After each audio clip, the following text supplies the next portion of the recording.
On this Monday night, a historic first in Ottawa.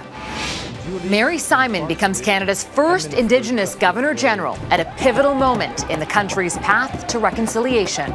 Replace the hurt with hope. The uptick in COVID-19 cases in Canada. An immense jump, probably one of the highest that we've seen for a while. ER doctors shared their concerns about another wave. Plus, a golden moment. Team Canada makes a splash at the Tokyo Games. And the teen skateboarding sensations, the girls carving out a place for others in a new Olympic sport. Global National with Donna Friesen. Reporting tonight, Farah Nasser. Good evening to you. Thank you for joining us. Canada has a new Governor-General. The installation of Mary Simon is a historic moment during a tumultuous time in this country. She was sworn in today as the Queen's representative, the 30th Governor-General, and the first Indigenous person to ever hold the position. Prime Minister Justin Trudeau says Simon will help the country walk the shared path of reconciliation. And with a smile, Simon made it clear she's no pushover. My Inuk name is Ningyukarlak, and Prime Minister, it means bossy little old lady. Michael Couture now on the new Governor-General and how Mary Simon hopes she can help this country heal. An Indigenous drum circle greeted dignitaries along the red carpet, a departure from past pomp and ceremony and a reflection of new traditions on this historic day. We need people like Ms. Simon because we need people who build bridges and bring us together. I do. It's needed now more than ever as Canada grapples with the treatment of Indigenous people, including those forced into residential schools. We have to replace the hurt with hope and find the grace and humility to stand together and move towards a more just and equitable future. Simon sees reconciliation as a way of life, requiring work every day. Her appointment is a signal of Canada's commitment to that work. A glimmer of optimism and hope in the face of what has been a really tough couple of years. The office. Masks may have hidden her smile, but Simon and her husband were swelling with pride throughout the ceremony. In some ways, Simon's journey has come full circle.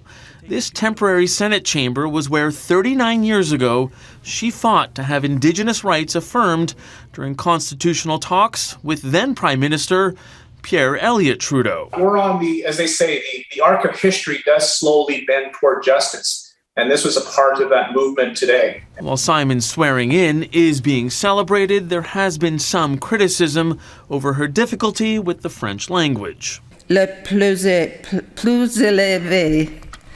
Sometimes I have a little trouble pronouncing, but I'm learning.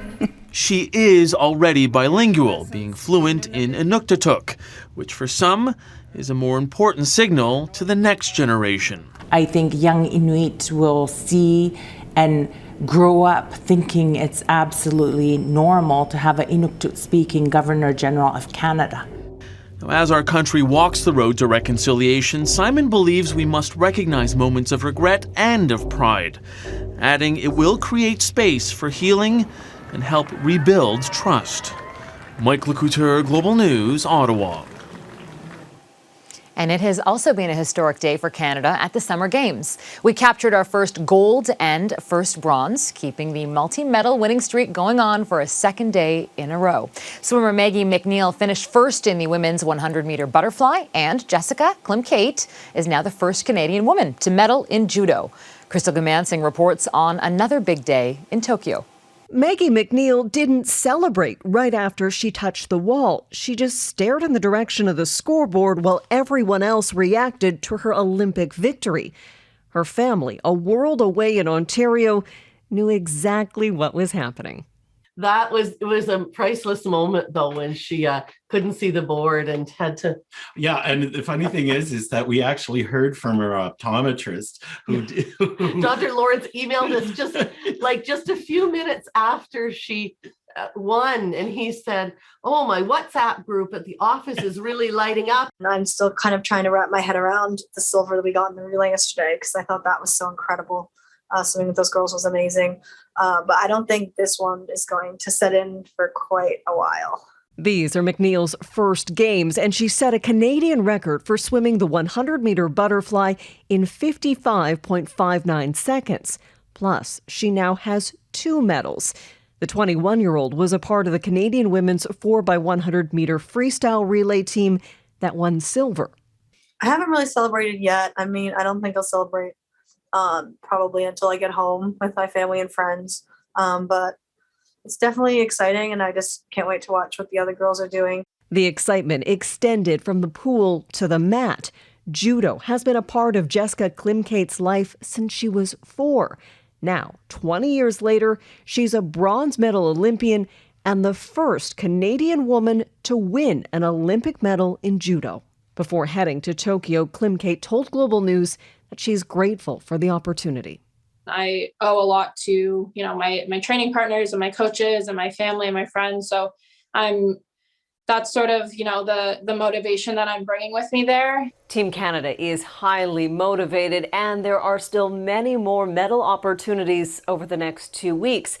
That means more families huddled around screens, vibrating with excitement as they cheer on their loved ones. Crystal Goomansingh, Global News, London. And here's a look at Canada's medal count on day 3 of the Games. We have 1 gold, 2 silvers, and a bronze, and Canada is ranked 11th overall. The Philippines made history today. A weightlifter won the country's first Olympic gold medal. The 30-year-old burst into tears after she lifted a combined weight of 224 kilograms. It's also an Olympic record in the women's 55-kilogram category. And a bizarre false start led to mass confusion at the men's triathlon.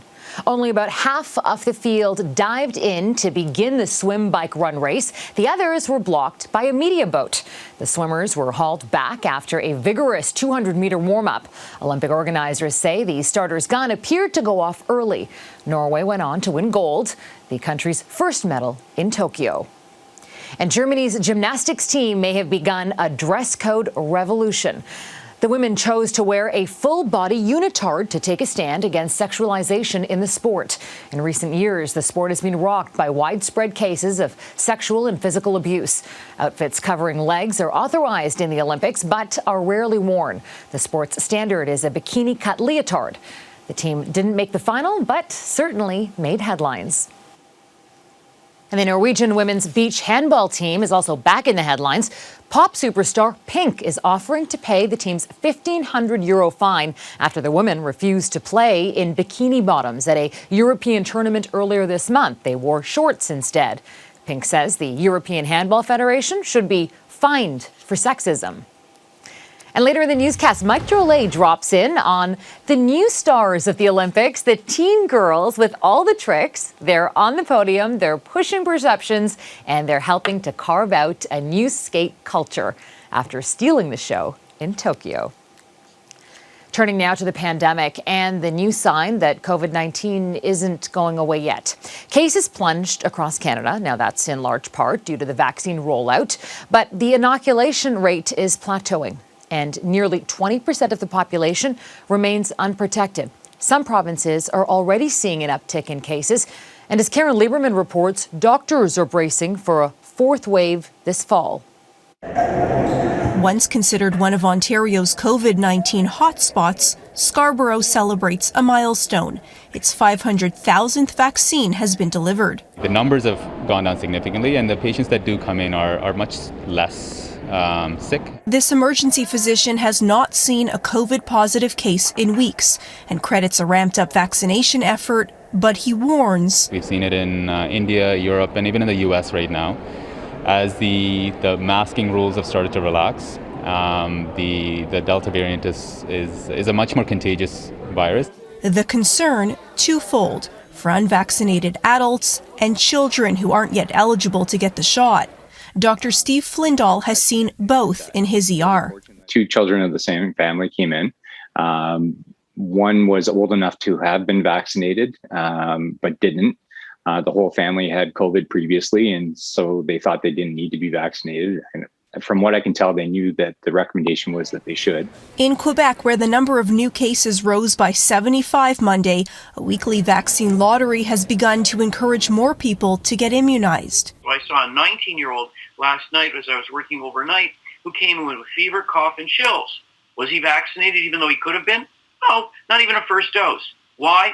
Didn't feel he needed it, didn't get around to it. An easing of restrictions in Alberta, combined with a slowdown in the vaccination rate, is taking a toll. For example, on Friday, the numbers were 173 compared to 51 the week before, and that's an immense jump. Manitoba may have its lowest daily COVID case count since September, but this intensive care doctor isn't letting his guard down. We're all going to see a rise over the next 6 weeks or so, and then I think the numbers will go up rapidly once we get to the school opening. Little more than a month away.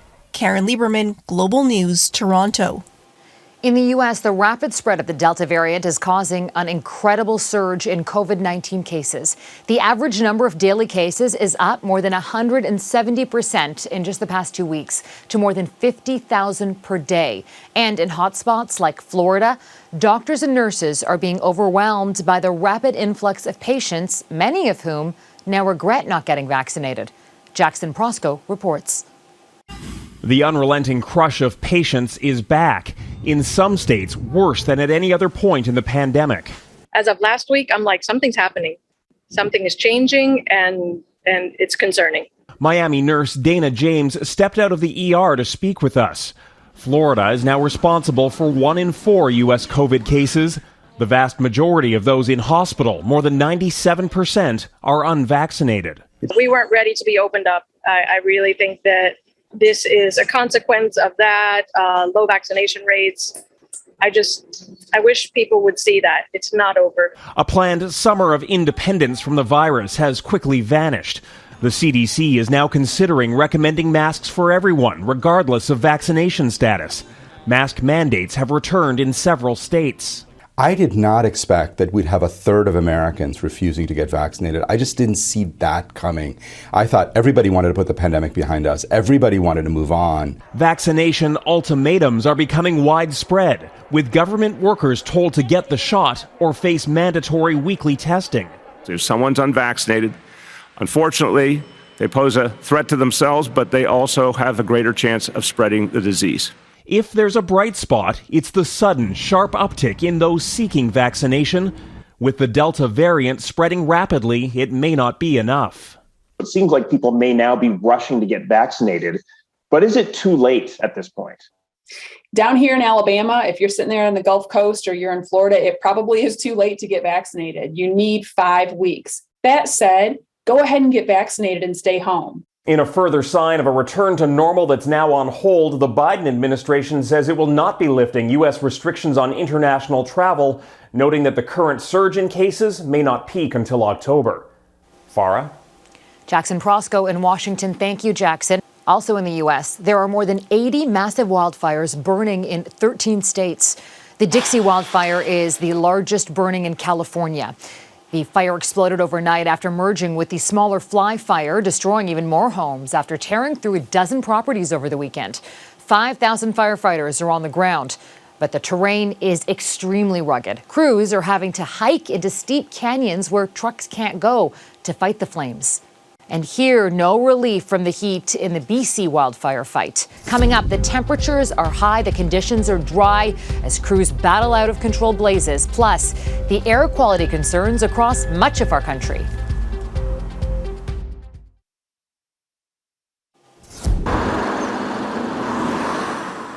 Wildfires burning in BC's interior are intensifying, and another heat wave is on the way. Today, temperatures reached 36 degrees in Usuyus, where the Inuk Creek fire is threatening homes. The aggressive fire is growing, fanned by unpredictable winds. Officials are struggling to map out exactly how big the fire ground is due to the thick smoke. I don't even know how to describe how my eyes feel right now from the smoke, right? And the breathing and coughing. And so the air quality up in Kamloops and the interior is poor. Most areas along the Canada-U.S. border are expected to see smoky skies in the days ahead. The wildfires have prompted air quality warnings from BC all the way to New Brunswick. Smoke is already choking BC's interior, where more than 250 wildfires are burning. And smoky haze is expected to hover over northern and southern Ontario, where more than 150 wildfires continue to burn. Ahead, the UN's warning about the safety of civilians in Afghanistan as U.S. troops leave.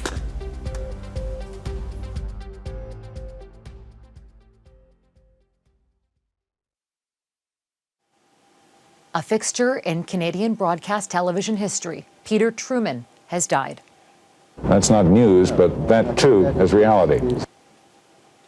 Those signature words ended the commentaries for which he became known during his 5-decade career. Truman was the original anchor for Global News when the network came on the air in 1974. He started his career in print, covering the assassination of U.S. President Kennedy. Truman moved to television in 1970 as the executive producer for the CBC's flagship newscast, The National, during the FLQ crisis. His work here at Global wrapped up in 1988. In 2002, he received the Order of Canada. Peter Truman was 86. A U.S. military commander in Afghanistan says his forces will continue to support Afghan troops in the coming weeks, with increased airstrikes targeting the Taliban. U.S. presence in the country is set to wrap up by the end of August, just ahead of the 20th anniversary of the 9/11 attacks, which triggered the 2-decade-long war. But just as the NATO-led mission winds down, a UN report says civilian casualties in Afghanistan are rising. Redmond Shannon reports. As the NATO-led mission gets ready to leave Afghanistan after 20 years, peace seems further away than ever. The United States has increased airstrikes in the support of Afghan forces over the last several days, and we're prepared to continue this heightened level of support in the coming weeks if the Taliban continue their attacks. Despite government peace talks, those Taliban attacks are increasing sharply. The group has recently reclaimed territory lost in the wake of 9/11. As ever, innocent Afghans are feeling the brunt. A new United Nations report says civilian injuries and deaths in the first 6 months of this year are almost 50% higher than 2020. Half of the casualties alone occurred in May and June. A record number were children, including those killed and injured in a school bombing. Where over 300 civilians became casualties of 3 IEDs, many of whom were schoolgirls who were leaving to go home that day. A quarter of civilian deaths are blamed on Afghan security forces, but most are at the hands of the so-called Islamic State and the Taliban. No one was particularly bothered by the atrocities of the Taliban until they brought down 2 buildings in Lower Manhattan. And so we're now challenged to think ahead of our immediate interests. Former Canadian ambassador in Kabul, Chris Alexander, says NATO countries, including Canada, still have a duty to shape a lasting peace, in particular by challenging Pakistan on its alleged support for the Taliban. They think they have the right, tolerated by the whole world, to do this, and it's time to call them out.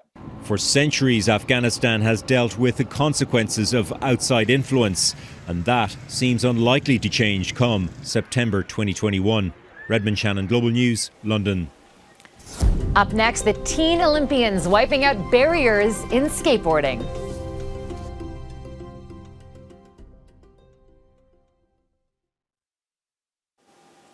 The Tokyo Olympics are the first summer games to feature skateboarding as an official sport, and it's already inspiring many young hopefuls. In women's skateboarding, teenagers dominated the podium. 2 13-year-olds took gold and silver.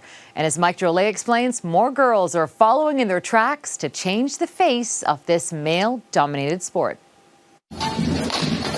7 years old, Blue Princess dress, wings, and no fear. 6 years ago, this Instagram post catapulted Brazilian Raíssa Leal to stardom. Imagine what an Olympic silver medal will do. This skate park in Toronto was buzzing with the news, an all-teenage podium in skateboarding, 13, 13, and 16 years old. And that list doesn't include 13-year-old Sky Brown, who is yet to compete. To say 11-year-old Maya Mendoza is awestruck by their exploits would be an understatement. Yes. What is it about them that you like? Is it the tricks? Is it the courage. Yeah, courage is one way to describe Brown, who fractured her skull and broke her wrist last year, yet is so marketable. She had Japan, the US, and Great Britain offer her spots in their teams.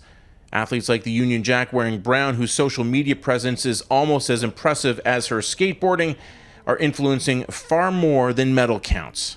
We fall, we get back up, we shed blood, and that's all part of the game. I see some girls take falls way better than some of the guys do, 100%. They get up, they scratched up, bruised up, and they take it better. They get back up quicker than some of the guys do. And what's more, young girls just aren't listening to those old stereotypes anymore. You have had people say you can't do it. Yeah, I assume. But you don't listen to them? No. It's, if I did, then I probably wouldn't be here right now. Being able to go down ramps and make friends while doing it. It's not necessarily about being the next Olympian. These young girls are inspired, and that's worthy of a gold medal. Microlight Global News, Toronto. Fearless and changing the face of the sport. Incredible. That is Global National for this Monday. I'm Farah Nasser. Tonight's Your Canada is the sunset in Carson-Pegasus Provincial Park in Alberta. Thank you for spending part of your evening with us. Donna Friesen will be back at the anchor desk tomorrow. Have a great night and take care of yourselves and each other.